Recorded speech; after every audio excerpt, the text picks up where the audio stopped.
وایي چې بونیر او ګل د نمیر محاوره ده، متل نه دی.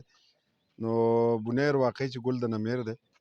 دلته په راتګ باندې زه ښه احساسوم او بلا تکړه ملګري لرم دلته. د بونیر د شاعرانو خپله ځانګړتیا ده، د بونیر د آرټ په حواله، د تعلیم په حواله، سیاسي هلې ځلې په ډېرو حوالو باندې بونیر د یادولو وړ دی. نن چې مونږ راغلو د ابدالي سکول اینډ کالج او دغه اکټیویټیز چې مونږ د دوی ولیدل د کلچر په حواله باندې او د ماشومانو چې کوم ماډلز جوړ کړي وو، بلکې دا 3 ورځې دغه ایګزیبیشن وچلېدو.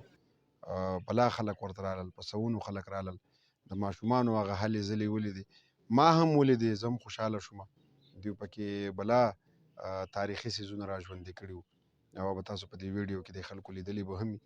نو زه د ابدالي سکول اینډ کالج منیجمنټ ته ټولو ته زه مبارکي وایم. دا د دوی زیار و، دا د دوی ډېر لوی کړاو و چې دا دومره کار یې وکړو.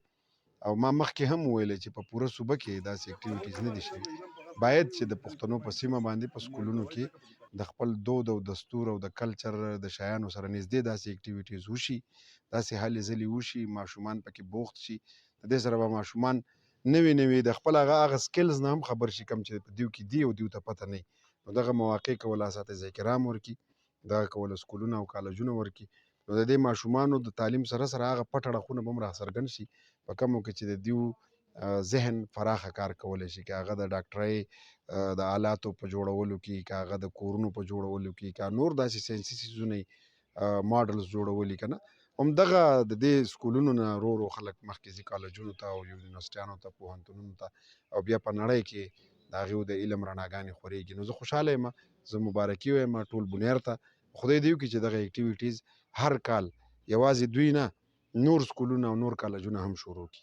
نو ډېر خوشایند ګام و، زه ورته خوشحاله یم. سرجي دلې ته ټولو ته مبارکي وایم. تاسو په تعدیل خو صرف یو کوېسچن مې بل کوم چې په پښتنه ټولنه کې تاسو چونکې د ادب نوتې سړی او ډاکټر یې ماشاءالله پی ایچ ډي مو کړې ده، په پښتنه ټولنه کې د هنر قدر کیږي، خو د هنرمند په حواله باندې بیا زموږ سوچ بل شان. دا کوم اکټیویټي چې شوې ده په دې کې تاسو ولیدل هنر ډېر پروت دی، نو د دغې سوچ خلاف دا څومره کارآمد ثابت شو؟ یاره داسې ده چې په دې ډېرې اوږدې خبرې کېدی شي، خو بهرحال هنرمند ته چې څوک سپک ګوري نو په هنرمند پورې اړه لري که نه. نو په دې هکله زه ډېر زیات دغه یم، جارحانه انداز لرم.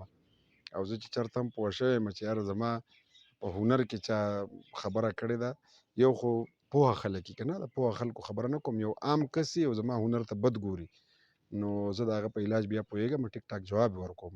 نو زه وایم چې هر سړی خپل سکل دې حد ته ورسوي چې هغه د خپل څیز دفاع کولی شي. چې دفاع یې نشي کولی او تش د دې دپاره یې کوي چې یاره خلک ځان ته راټول کړي او یو هسې وخت تېر کړي، نو هغه زما نه خوښېږي. هنر بویه که نه، هنر ښه کول غواړي، لکه دا څنګه چې تاسو ووایئ چې په دې دلته چې کوم د ایګزیبیشن وشو په دې کې ټول کارونه هنري وو.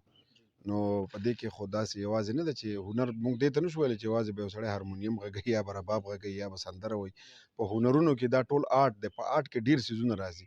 نو بیا که موږ سندرې ته سپک ګورو یا رباب ته، باجې ته او طبلې ته موږ سپک ګورو، نو بیا خو ډاکټري هم هنر دی، دا خو هم آرټ دی.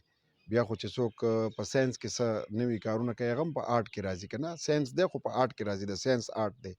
دغه شانتې که څوک کورونه جوړوي دا خو هم آرټ دی. دغه شانتې که څوک ګاډي جوړوي دا هم آرټ دی. نو بیا دې دوی ته هم سپک ګوري، نو بیا به نړۍ ترقي نه کوي، یو بل ته به صرف سپک ګورو.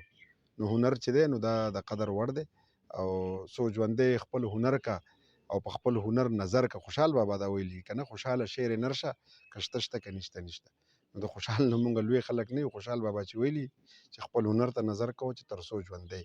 چې په چا کې کم هنر دی د هغې سره د اول مینه وکړي او بیا د هغې سره دومره په اخلاص او په صداقت باندې اوسي چې دا هنر په دنیا باندې ومني او د هغې احترام وشي. زه به دغه وایم. تاسو چې دلته کې راغلي او دا ماشومان تاسو ولیدل ریکارډینګ کوئ، دا ستاسو د یو سندرې ریکارډینګ دی که نه صرف په دې باندې خپل یو ویلاګ ټایپ جوړوئ؟ نه، دا زما د سندرې دی، د تعلیم په اړه باندې او د جینکو د تعلیم په اړه، په هغې باندې زما یو ویډیو. څومره وخت انشاءالله موږ انتظار کوو چې دغه سندره به راځي؟ د خیره موږ به ګورو په یوټیوب ستاسو. یاره دې میاشت کې به وي انشاءالله. ډېره مننه. مننه.